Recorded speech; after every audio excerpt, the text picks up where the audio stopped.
52 years ago, a plane got hit in the world's biggest mountain range.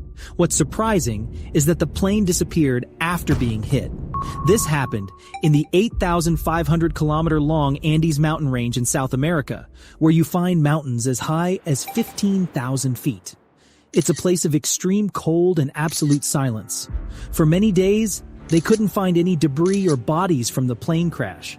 The authorities realized there were no survivors, so they decided to stop the search. The news of the plane crash continued for a few more days, and then everything slowly went back to normal. People forgot about the incident. But exactly 72 days later, the authorities got a message from the missing plane. Welcome to another intriguing video from the Golden Mindset.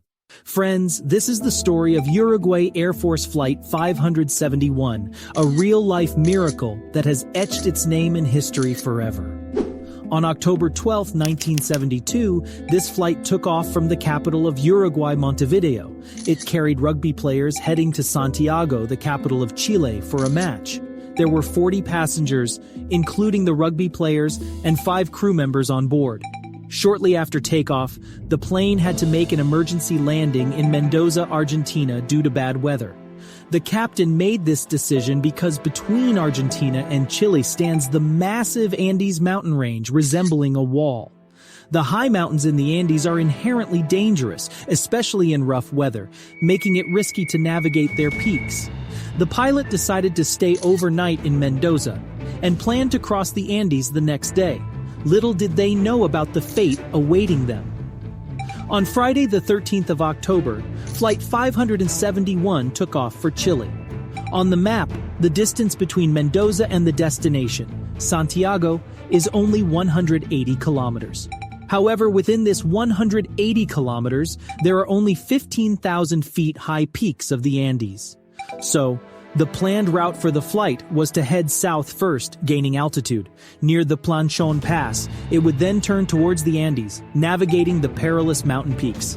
After reaching Curicó in Chile, the plan was to turn again, proceed straight, and finally land in Santiago. The pilot of Flight 571 had completed around 50 flights on this route, giving him confidence in his abilities. After taking off from Mendoza as planned, the plane headed south. While ascending, the pilot noticed a thick layer of clouds obscuring everything below. In this situation, the pilot radio connected with the control tower, allowing them to determine the plane's location using radar. Pilots also have another method to gauge their location aside from the control tower. In this process, the aircraft's last known location is considered, and by calculating the current location based on the aircraft's speed, it's known as dead reckoning in aviation language. As the flight approached the Planchon Pass, it made a right turn, flying at 18,000 feet above the Andes Mountains. Above, there was a blue sky, and below, white clouds. The pilot was now relying entirely on the Santiago Air Control Tower. However, the moment they neared the Planchon Pass, the flight disappeared from the radar of the control tower. This was a common occurrence, as signals were typically weak in the mountainous terrain. At this moment, the co-pilot used dead reckoning to calculate their location and radio signaled the Santiago control tower at 3:21 p.m., saying, "We will be over Curicó City in a minute," and requested permission to lower their altitude. Normally, it takes 11 minutes for a plane to reach Curicó from the Planchon Pass, but they had covered the distance in just 3 minutes. This puzzled the control tower personnel, but since the flight was not visible on radar, they granted permission for descent. Unfortunately, they had no clue that the location calculated by the co-pilot was incorrect. The pilot believed they were above Curicó, but in reality, they were crossing the Planchon Pass. A significant disaster was about to unfold for Flight 571.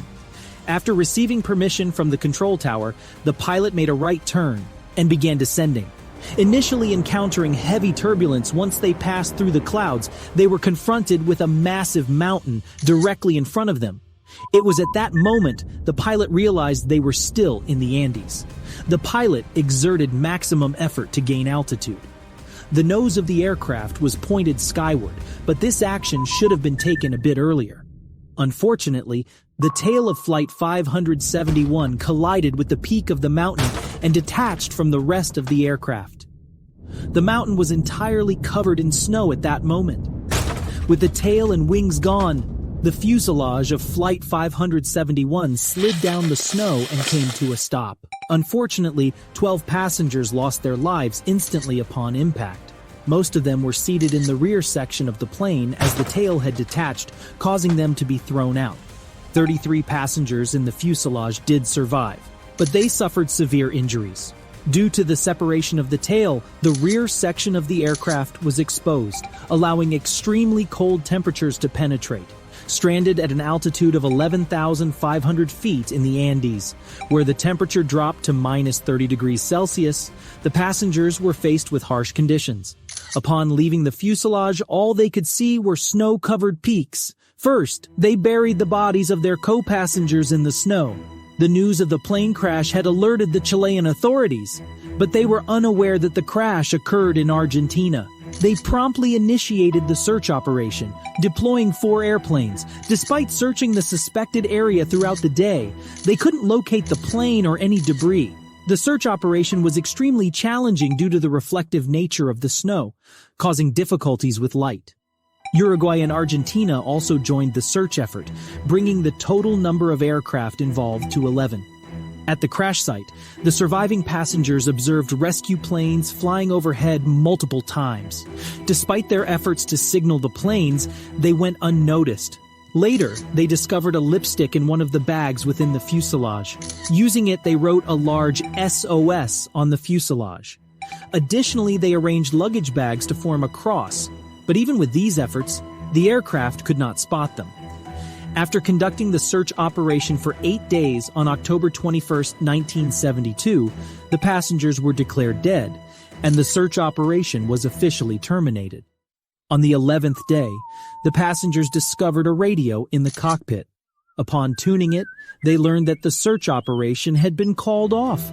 This news brought them immense sadness and deepened their sense of despair. The last glimmer of hope for rescue had also faded away. Within the first week, an additional 5 passengers lost their lives due to their injuries. At this point, only 28 passengers remained at the crash site. To protect themselves from the intense cold, they gathered debris and luggage, sealing the open end of the fuselage.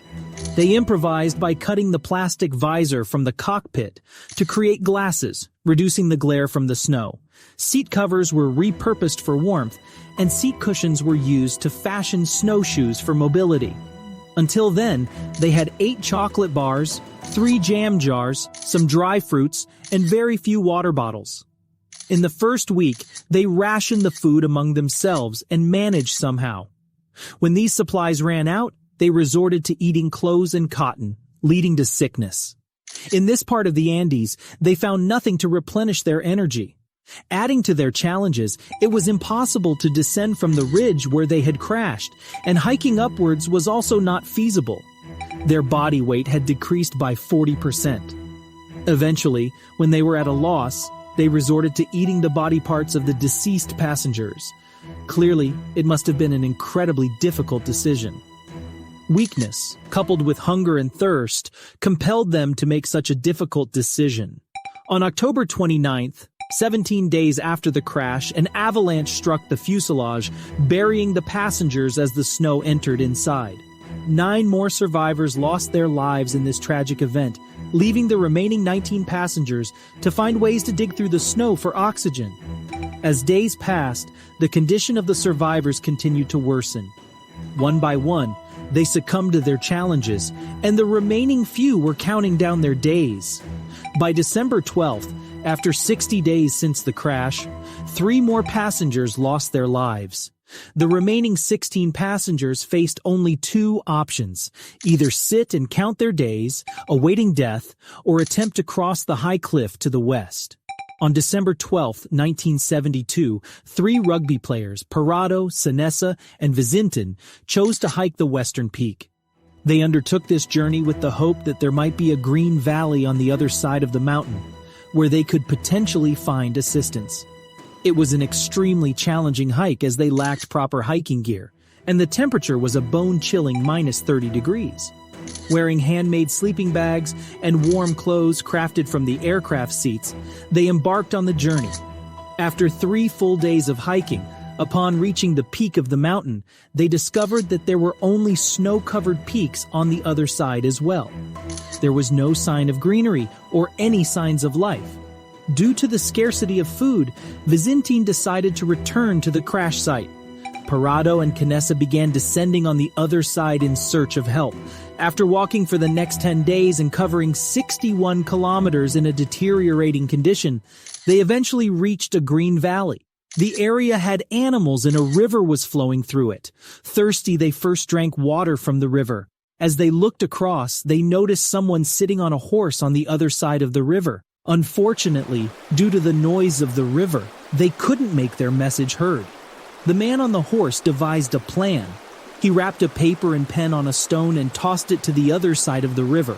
Parado and Canessa wrote down everything on the paper and threw it back. The man then rode the horse and delivered the letter to the Chilean authorities. Initially, disbelief spread as they couldn't fathom how the survivors of the plane crash were still alive after 2.5 months. However, the authorities promptly rescued Parado and Canessa. After providing first aid and dressing their wounds, they conducted a detailed interview. On December 22, 1972, 72 days after the crash, 3 helicopters arrived at the crash site following the directions provided by Canessa and Parado, successfully rescuing the survivors. Upon examining the peak of the mountain, the pilot was astonished, wondering how the rugby players managed to climb the peak without any prior experience or proper hiking gear. Ultimately, the survivors in the fuselage were rescued, and those who didn't make it were laid to rest in a single large grave. A memorial, constructed with stones, stands at that grave, untouched to this day. This memorial serves as a poignant reminder that as long as a person maintains hope and courage, they can overcome seemingly insurmountable challenges. We hope you've enjoyed this video, and we encourage you to share it with your friends. Take good care of yourself, and stay tuned for our upcoming videos. Until next time, foster and embrace a golden mindset.